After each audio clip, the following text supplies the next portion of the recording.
Good evening students. तो आज हम करेंगे एक्सरसाइज 1.1 क्वेश्चन नंबर 5, क्योंकि क्वेश्चन नंबर 4 तक हम कर चुके हैं। नेक्स्ट है क्वेश्चन नंबर 5, जिसमें कि स्टेटमेंट दे रखी है check whether 6 raise to power n, एक नंबर हमें दिया है, can end with the digit 0, with the digit 0 for any natural number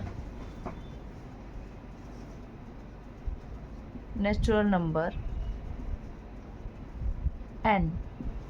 क्या कह रहा है कि एक नंबर हमें दे दिया 6 रेज टू पावर n, तो n की जगह पे ऐसा कौन सा नेचुरल नंबर रखें हम जिससे जो नंबर हमारे पास आए उसका लास्ट डिजिट क्या आ जाए, 0 आ जाए। तो हमने चेक करना है कि क्या कोई ऐसा n हमें मिल सकता है, नेचुरल नंबर है n, तो क्या हमें n की कोई ऐसी वैल्यू मिल सकती है जिससे 6 रेज टू पावर n जो है उसका एंड किस पे हो जाए, 0 पे, मतलब उसका लास्ट डिजिट क्या आ जाए, 0। जैसे मैं थोड़ा सा बता, जैसे 6 रेज टू पावर n हमारे पास, 6 रेज टू पावर 1 करें अगर नेचुरल नंबर लेना है हमें, तो कितना आ गया, 6 आ गया।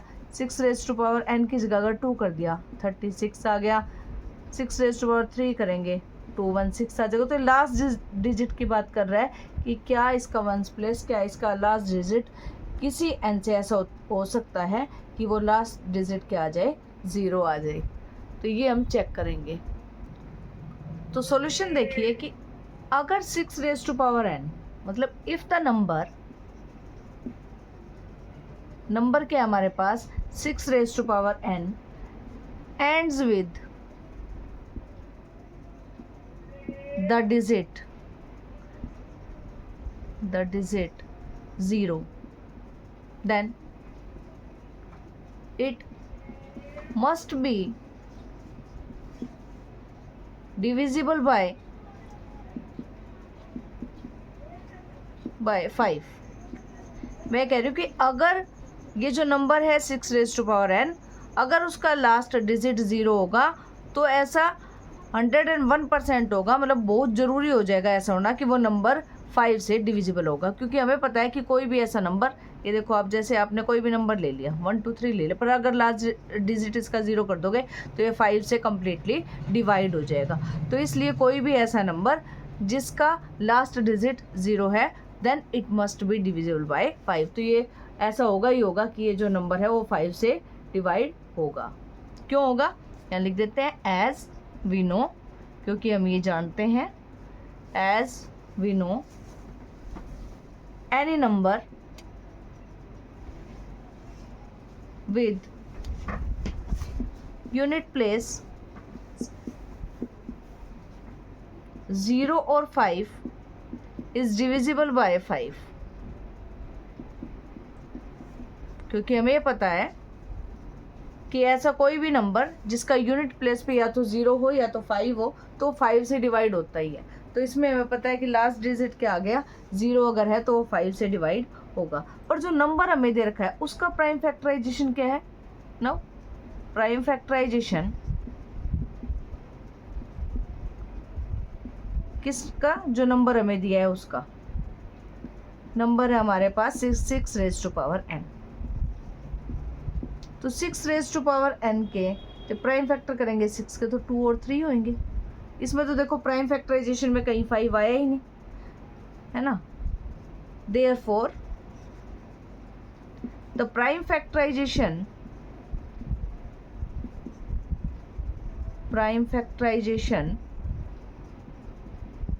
of 6 raised to power n does not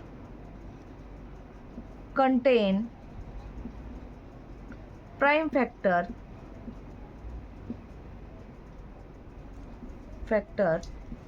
5, है ना। therefore the prime factorization of 6 raised to power n does not contain prime factor 5। क्योंकि हमने तो ये देख लिया कि प्राइम फैक्टर जब इसके किए गए तो केवल 2 और 3 आए, इसमें तो कहीं 5 आया ही नहीं। hence we can say that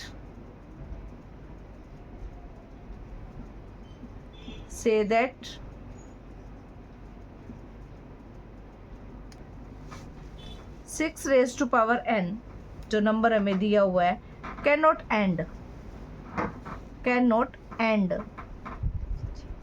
with the digit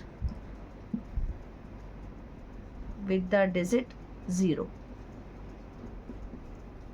ठीक है, तो ऐसा कोई नंबर हमारे पास, ऐसा कोई नेचुरल नंबर हमारे पास नहीं है जिससे 6 रेज़ टू पावर n जो नंबर है वो 0 पे एंड होगा। तो एक बार दोबारा से देख लेते हैं क्वेश्चन। हमें चेक करना है, check whether 6 raise to power n can end with the digit 0 for any natural number n।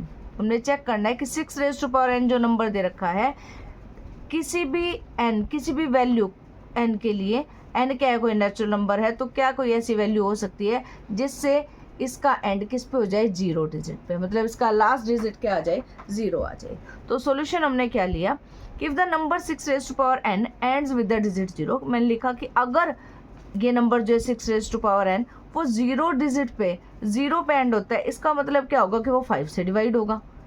As we know any number with unit place 0 और 5 इज डिविजिबल बाय 5। तो ये लिखा मैंने कि एज वी नो, क्योंकि हम ये जानते हैं कि कोई भी ऐसा नंबर जिसका यूनिट प्लेस 0 या 5 हो तो वो 5 से डिवाइड होता है ना। नाउ प्राइम फैक्टराइजेशन, अब हमने 6 रेज़ टू पावर n की प्राइम फैक्टराइजेशन की, जिसमें हमारे पास जो प्राइम फैक्टर है वो 2 और 3 आए, जिसमें हमने लिखा कि इसमें तो कहीं 5 आए नहीं इसके प्राइम फैक्टर में। इसका मतलब ये है कि 6 रेज़ टू पावर n जो है वो 0 पे कभी भी एंड नहीं होगा किसी भी वैल्यू n के लिए।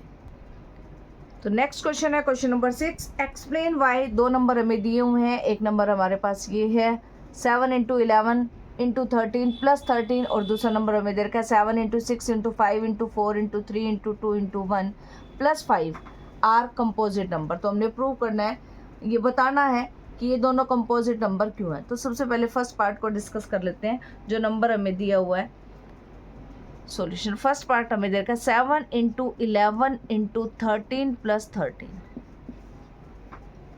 13 हमने यहाँ से दोनों में से कॉमन ले लिया तो हमारे पास आ गया 7 × 11, तो देखो यहाँ से बच जाएगा, और इधर 13 कॉमन ले लिया तो क्या बचेगा, प्लस में 1। 13 × ये आ गया 77 प्लस में 1, 13 × 78। तो सबसे पहले तो हमें ये पता हो कि कंपोजिट नंबर प्रूव क्या करना चाहते हैं, क्या होते हैं कंपोजिट नंबर। तो दो तरह के नंबर हैं, प्राइम नंबर और दूसरा है कंपोजिट नंबर। तो प्राइम नंबर क्या है, जो सिर्फ खुद पे डिवाइड होते हैं, 1 से डिवाइड होते हैं, या तो खुद से होंगे या 1 से होंगे, उनको बोलते हैं प्राइम नंबर। तो कंपोजिट क्या हुआ, इनके अलावा, मतलब खुद से और 1 से तो होंगे ही, किसी और टेबल से भी वो, किसी और नंबर से भी वो डिवाइड होंगे। जैसे मैं बात करूँ 13 की, तो 13 हमें पता है या तो 13 खुद से डिवाइड होगा या फिर वो 1 से डिवाइड होगा, कोई और फैक्टर उसके नहीं है, किसी और टेबल से वो डिवाइड नहीं होगा। कंपोजिट नंबर, जैसे सपोज करो कि मैंने 6 ले रखा है, तो 6 क्या होगा, 6 खुद से तो डिवाइड होगा, 1 से भी डिवाइड होगा, पर हमें पता है कि 6 जो है वो 2 से भी डिवाइड हो जाएगा और 3 पे भी डिवाइड हो जाएगा। तो इसको क्या बोलेंगे, कंपोजिट नंबर, और ये क्या हमारे पास प्राइम नंबर। और एक एग्जांपल देती हूँ, जैसे 7 है, तो 7 क्या होगा, 7 या तो खुद से डिवाइड होगा या फिर 1 से डिवाइड होगा। इसमें आप कोई भी एग्जांपल ले सकते हो, जैसे 18 है, तो 18 हमें पता है 18 खुद से डिवाइड होगा, 1 से भी डिवाइड होगा, और भी टेबल जैसे 2 से डिवाइड हो जाएगा, 3 से डिवाइड हो जाएगा, 6 से डिवाइड हो जाएगा, 9 से डिवाइड हो जाएगा। 2 और 3 प्राइम फैक्टर हमारे पास क्या है, 2 से डिवाइड हो रहा है और 3 से, मतलब इनके अलावा, खुद के अलावा और 1 के अलावा इसके फैक्टर्स हैं, किसी और टेबल पे किसी और नंबर से ये डिवाइड हो रहे हैं, तो उनको कंपोजिट बोलेंगे। तो वही हमने प्रूव करना है कि ये कंपोजिट है यानी, ठीक है। तो ये हमारे पास आ गया 13 × 78। तो इसको आगे थोड़ा सा और एक पॉइंट क्लियर कर लेते हैं प्राइम नंबर और कंपोजिट नंबर में। जैसे अभी 18 की अगर बात की थी हमने, तो 18 को आप कैसे लिख सकते हैं, 18 के जब फैक्टर करेंगे तो आप लिख सकते हो यहाँ पे इसके कि ये 1 से डिवाइड हो रहा है, 2 से डिवाइड हुआ, 3 से डिवाइड हो रहा है, 6 से डिवाइड हो रहा है, 9 से डिवाइड हो रहा है, 18 से डिवाइड हो रहा है ना। 13 से क्या हो रहा है, सिर्फ 13 से डिवाइड हो रहा है और 1 से डिवाइड हो रहा है। तो सेम इसमें हमें क्या मिल गया, 13 × 78 की बात करनी है। 13 तो एज इट इज़ रखो, 78 को कैसे लिख सकते हैं, 78 के फैक्टर करके देख लेते हैं यहाँ से, ठीक है। कितना आ जाएगा, ऐसे 2 से करती हूँ, उसके बाद 3 से कर लेते हैं, तो 2 इंटू 3 इंटू 13,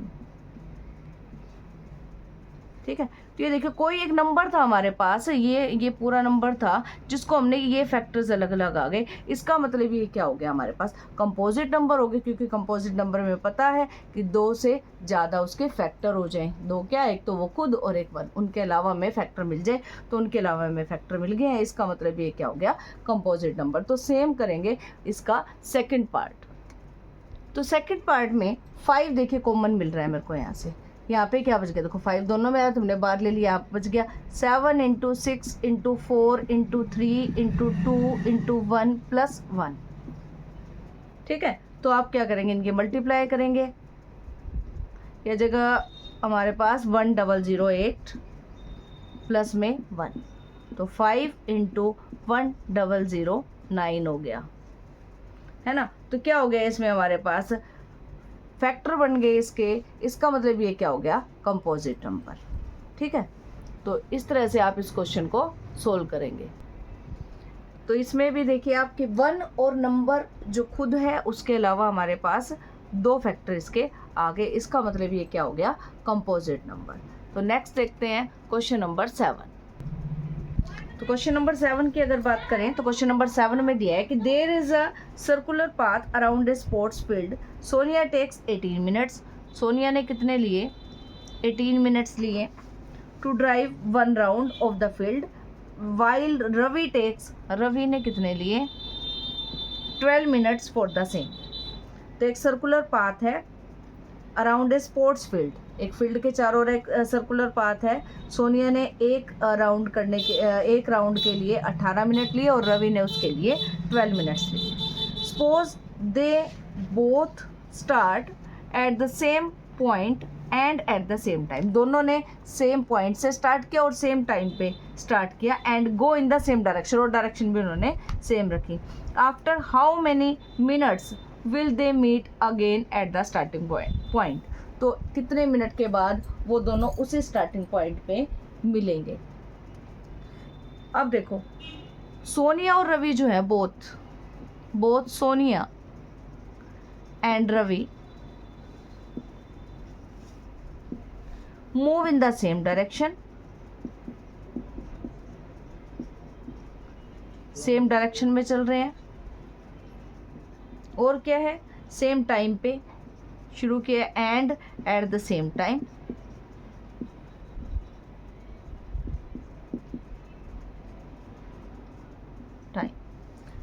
इस तरह की अगर कंडीशन हमारे पास, तो अगर वो दोबारा से स्टार्टिंग पॉइंट पे कम मिलेंगे तो कौन सा मेथड लगाएंगे, एलसीएम ऑफ दीज नंबर्स, मतलब 18 और 12 का आप एलसीएम निकाल दोगे। तो एलसीएम निकालना हमें आता ही है, इकट्ठे भी निकाल सकते हैं और अलग अलग भी बताया था। तो 2 से कर दोगे, 2 9 सा 18, 2 6 सा 3 से कर दोगे, 3 और 2 से, तो ये हमारे पास आ गया 2 इंटू 3 इंटू 3 इंटू 2, 2 3 जा 6, 6 3 जा 18, 18 2 जा 36। तो after 36 minute they will meet.